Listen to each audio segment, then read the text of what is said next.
In this video, you're going to get my first impressions from someone that has driven over 40,000 kilometers in the old Model Y to see whether this update is really worth it. Okay, so we're in the brand new Model Y. Let's take it for a drive.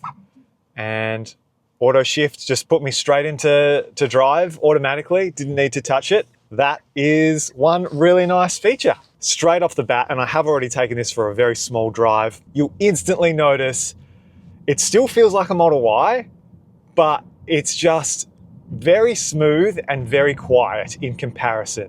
And then there's all these other small differences that add up to be quite compelling. So the steering feels really nice and the steering wheel feels better. There's quite a bit more acceleration in this one because this is a long range. I'm not used to that. The Indicator Stalk I really like. Some might argue that it feels maybe a little bit less premium than the previous version, but because the auto cancellation of indicators within the Tesla software is so good, it actually works better than in our current Model Y, where you're kind of faffing about with, do you long press, do you short press? This is really well integrated with the software. So for example, you can just click it once up really quickly, and that will, with your auto cancel selected in software, that will just stay on. So I've clicked it up once, it's staying on until I make the maneuver, and then it's going to auto cancel. Super seamless, super simple. Now, if you hold it down and then let go, it cancels immediately. So automatically, you've got a better indicator stalk than we do in our current Model Y, even though it's been simplified. The other thing that I'm getting used to is single press autopilot. There does not appear to be a setting within this car, within the new Model Y, for double press enabling of autopilot. I've just spent 5 minutes double checking that I cannot find it. Unless I'm missing it, it looks like the only way to activate autopilot in this car is with a single press of the right scroll wheel. Now, the reason that I don't love that is because now if I want to change lanes, I put my indicator on, it disengages autopilot but doesn't revert back to adaptive cruise control.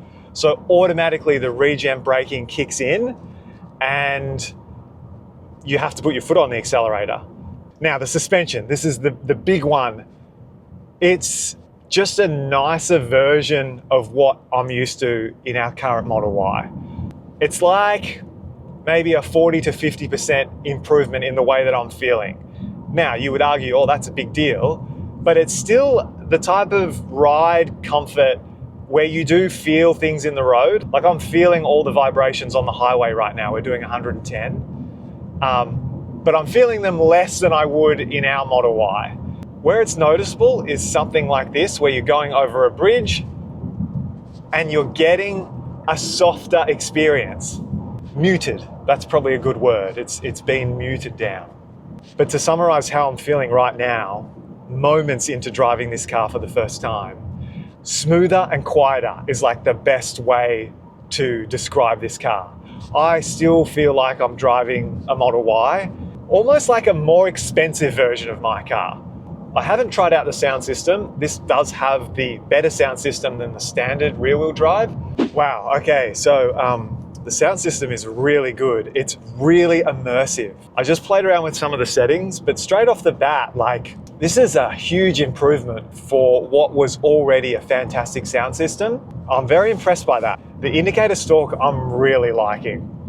Like, please put that in my Model Y. Road noise is definitely reduced.